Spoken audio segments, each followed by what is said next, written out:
사랑하는 성도님들, 혹시 지금 이런 마음이 드신 적이 있으십니까? 아무리 노력해도 막혀 있는 벽이 뚫리지 않는 답답함, 아무리 기도해도 변하지 않는 상황들 앞에서 느끼는 무력감, 그리고 이렇게 살아가는 것이 과연 의미가 있을까 하는 공허한 말입니다.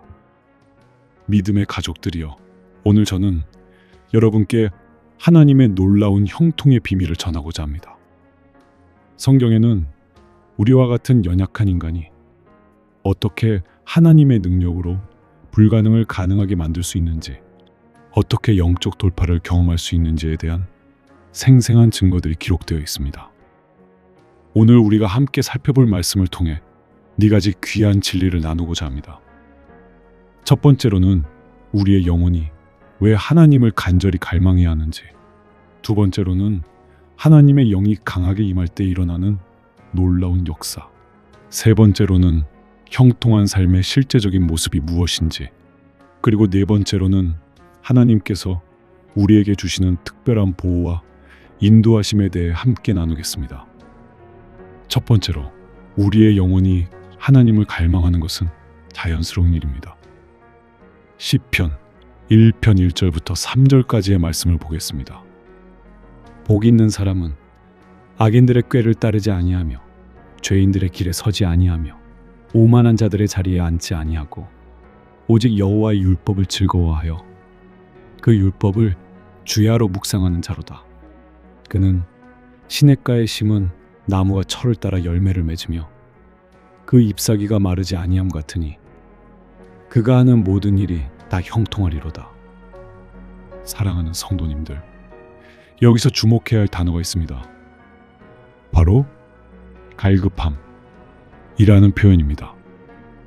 사슴이 시냇물을 찾는 그 간절함, 그 절박함을 아십니까? 사막의 뜨거운 햇볕 아래서 목이 타들어가는 사슴에게 물은 단순한 필요가 아닙니다. 그것은 생존의 문제입니다. 물 없이는 단 하루도 살 수 없기 때문입니다. 마찬가지로 우리의 영혼도 하나님 없이는 진정한 만족과 평안을 얻을 수 없습니다. 현대 사회는 우리에게 수많은 대안들을 제시합니다.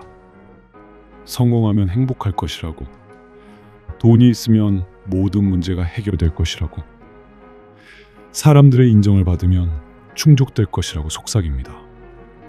하지만 정말 그런가요? 많은 사람들이 물질적으로는 풍족하지만 영적으로는 메말라 있습니다. 성공했지만 공허함을 느끼고 사람들에게 둘러싸여 있지만 깊은 외로움을 경험합니다. 왜 그럴까요? 그것은 우리의 영혼이 하나님을 위해 만들어졌기 때문입니다. 하나님의 형상으로 창조된 우리에게는 하나님과 교제하고자 하는 본능적인 갈망이 있습니다. 이 갈망은 세상의 어떤 것으로도 채워지지 않습니다. 오직 하나님만이 우리 영혼의 참된 만족이 되실 수 있습니다. 묵상이라는 것은 단순히 성경을 읽는 것이 아닙니다. 히브리어로 하가라는 단어인데 이는 자기 귀에 들리도록 읊조린다는 뜻입니다. 즉, 하나님의 말씀을 반복해서 소리내어 읽으며 그 말씀이 내 삶 속에서 살아 움직이게 하는 것입니다. 묵상은 삶과 분리된 종교적 행위가 아닙니다. 오히려 하나님의 말씀으로 살아가는 삶 자체가 묵상입니다. 예배는 삶으로부터 시작됩니다. 우리가 하나님의 말씀을 즐거워하며 그 말씀대로 살아갈 때 그것이 바로 참된 예배인 것입니다. 그러므로 사랑하는 성도님들, 여러분이 지금 공허함을 느끼고 계시다면 그것은 자연스러운 일입니다. 여러분의 영혼이 참 만족을 찾고 있는 것입니다. 더 이상 세상의 것들로 그 갈급함을 채우려 하지 마시고 살아계신 하나님께로 나아가십시오. 두 번째로, 하나님의 영이 강하게 임할 때 놀라운 일들이 일어납니다. 사사기 14장 5절과 6절 말씀을 보겠습니다. 삼손이 그의 부모와 함께 딥나에 내려가 딥나의 포도원에 이른즉 젊은 사자가 그를 보고 소리 지르는지라 여호와의 영이 삼손에게 강하게 임하니 그가 손에 아무것도 없이 그 사자를 염소 새끼를 찢는 것 같이 찢었으나 그는 자기가 행한 일을 부모에게 알리지 아니하였더라. 사랑하는 성도님들, 이 말씀에서 주목해야 할 부분이 있습니다. 삼손이 젊은 사자를 만났을 때 그것은 생사를 가르는 위험한 순간이었습니다. 젊은 사자가 소리를 지르며 위협했다는 것은 삼손을 공격하려는 의도를 보여줍니다. 그런데 삼손은 손에 아무것도 가지지 않고 그 사자를 염소 새끼를 찢듯이 찢었다고 기록되어 있습니다. 여기서 중요한 것은 삼손 자신의 힘이 아닙니다. 성경은 분명히 말씀합니다.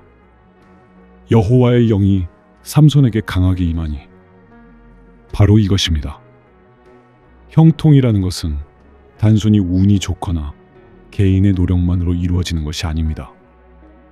형통은 하나님의 영이 강하게 임할 때 일어나는 하나님의 역사입니다.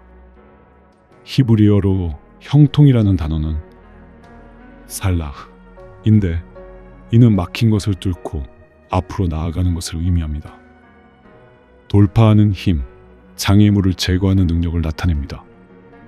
이것은 수동적인 것이 아니라 매우 능동적인 하나님의 역사입니다.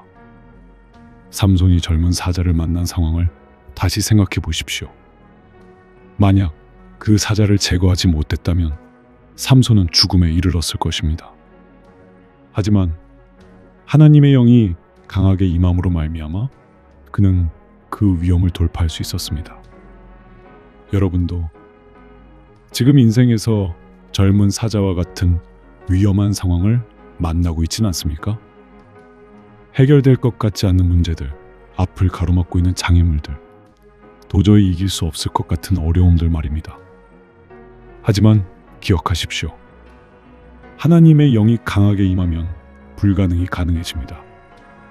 삼손은 손에 아무것도 없이 사자를 찢었습니다. 이것이 무엇을 상징하는지 아십니까? 그가 어떤 것도 의지하지 않았다는 것입니다. 오직 여호와의 영만을 의지했다는 것입니다. 우리도 마찬가지입니다. 우리가 세상의 방법이나 인간적인 수단에 의지할 때는 한계가 있습니다. 하지만 오직 하나님의 영에 의지할 때 우리는 상상할 수 없는 능력을 경험하게 됩니다. 그러므로 사랑하는 성도님들, 여러분이 지금 어떤 어려움에 직면해 있든지 하나님의 영이 강하게 임하시기를 간구하십시오. 그러면 반드시 돌파의 역사가 일어날 것입니다. 세 번째로 형통한 삶의 실제적인 모습을 살펴보겠습니다. 다시 시편 1편 3절 말씀을 보겠습니다. 그는 시냇가에 심은 나무가 철을 따라 열매를 맺으며 그 잎사귀가 마르지 아니함 같으니 그가 하는 모든 일이 다 형통하리로다. 여기서 중요한 표현이 있습니다. 시냇가에 심은 나무라고 했습니다. 이것은 나무가 스스로 그곳에 간 것이 아니라 누군가가 그 나무를 옮겨서 그곳에 심었다는 의미입니다. 바로 하나님께서 우리를 생명수가 흐르는 곳으로 옮겨 심으셨다는 것입니다. 골로새서 1장 13절에서 그가 우리를 흑암의 권세에서 건져내사 그의 사랑의 아들의 나라로 옮기셨으니 라고 말씀하신 것과 같은 맥락입니다. 우리가 원래 시냇가에 있었던 것이 아닙니다.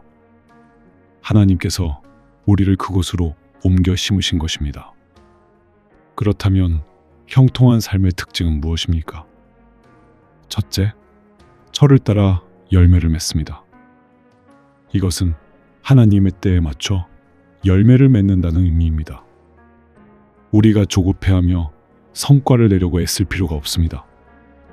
하나님께서 정하신 때가 되면 반드시 열매가 맺어집니다.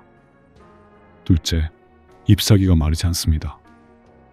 이것은 지속적인 생명력을 의미합니다. 어떤 어려운 상황에서도 생명력을 잃지 않고 계속해서 성장해 나간다는 것입니다. 셋째, 하는 모든 일이 형통합니다. 이것은 모든 일이 성공한다는 의미가 아닙니다.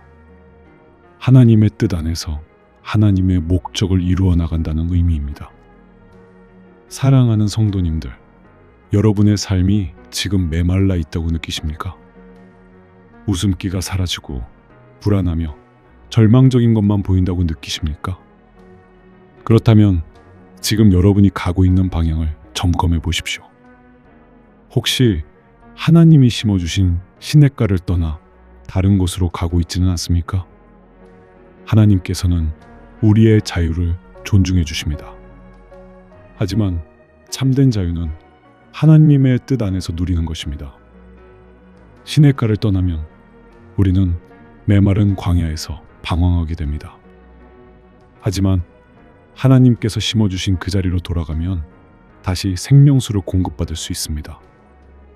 그러므로 지금이라도 늦지 않았습니다. 하나님께로 돌아가십시오. 그분이 여러분을 위해 예비하신 그 시냇가로 돌아가십시오. 네 번째로, 하나님께서는 형통한 삶을 사는 사람들에게 특별한 보호와 인도하심을 주십니다. 시편 121편 5절과 6절 말씀을 보겠습니다. 여호와는 너를 지키시는 이시라.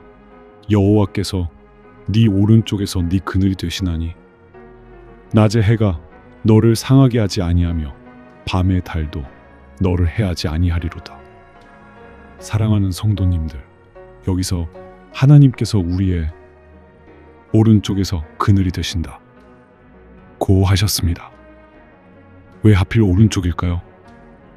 이스라엘에서는 방향을 가리킬 때 동쪽을 앞으로 봅니다. 동쪽은 해가 뜨는 곳으로 하나님의 영광이 나타나는 방향을 상징합니다. 우리가 하나님을 향해 동쪽으로 걸어갈 때 오른쪽은 남쪽이 됩니다. 이스라엘의 남쪽은 뜨거운 사막 지역으로 맹렬한 햇볕이 내리쬐는 곳입니다. 그 뜨거운 햇볕은 단순한 더위가 아닙니다. 생명을 위협하는 위험한 열기입니다. 그런 상황에서 그늘은 생존을 위한 필수 요소입니다. 하나님께서는 우리 인생에서 가장 힘들고 위험한 순간에 그늘이 되어 주신다고 약속하셨습니다. 또한 이사야 41장 10절에서는 하나님께서 우리를 의로운 오른손으로 붙드신다고 말씀하셨습니다. 두려워하지 말라. 내가 너와 함께함이라. 놀라지 말라. 나는 내 하나님이 됨이라. 내가 너를 굳세게 하리라. 참으로 너를 도와주리라. 참으로 나의 의로운 오른손으로 너를 붙들리라. 이 말씀을 한마디로 요약하면 내가 너를 형통하게 하리라는 약속입니다. 하나님께서는 가장 취약하고 어려운 순간에 우리와 함께 하셔서 힘을 주시고 보호해 주십니다. 시편 119편 25절에는 이런 고백이 있습니다. 내 영혼이 진토에 붙어 싸우니 주의 말씀대로 나를 살아나게 하소서. 진토는 바람에 날리는 흙먼지를 의미합니다. 시편 기자는 자신의 영혼이 그 흙먼지에 찰싹 붙어서 구분이 안 될 정도라고 표현했습니다. 이것은 자신이 완전히 지쳐 쓰러져서 죽음에 가까운 상태에 이르렀다는 의미입니다. 절망적인 상황을 그렇게 생생하게 표현한 것입니다. 하지만 그 뒤에 이어지는 말씀을 보십시오. 주의 말씀대로 나를 살아나게 하소서. 이것이 바로 형통을 구하는 기도입니다. 죽음과 같은 상황에서 하나님의 말씀으로 다시 살아나게 해달라는 간구입니다. 여러분도 지금 그런 상황이 있지 않으십니까? 인간관계로 인해, 직장 문제로 인해, 경제적 어려움으로 인해, 건강 문제로 인해 영혼이 진토에 붙은 것 같은 절망감을 경험하고 계시지는 않습니까? 그렇다면 이렇게 기도하십시오. 내 영혼이 진토에 붙어 싸우니 주의 말씀대로 나를 살아나게 하소서. 여호와여 구하옵나니 이제 우리를 형통하게 하소서. 하나님께서는 반드시 응답해 주실 것입니다. 사랑하는 믿음의 가족들이여, 오늘 우리가 함께 나눈 말씀을 정리해 보겠습니다. 첫째, 우리의 영혼이 하나님을 갈망하는 것은 자연스러운 일입니다. 사슴이 신의 물을 찾듯이 우리도 하나님을 간절히 찾아야 합니다. 세상의 것들로는 결코 채워질 수 없는 영적 갈급함이 우리에게 있기 때문입니다.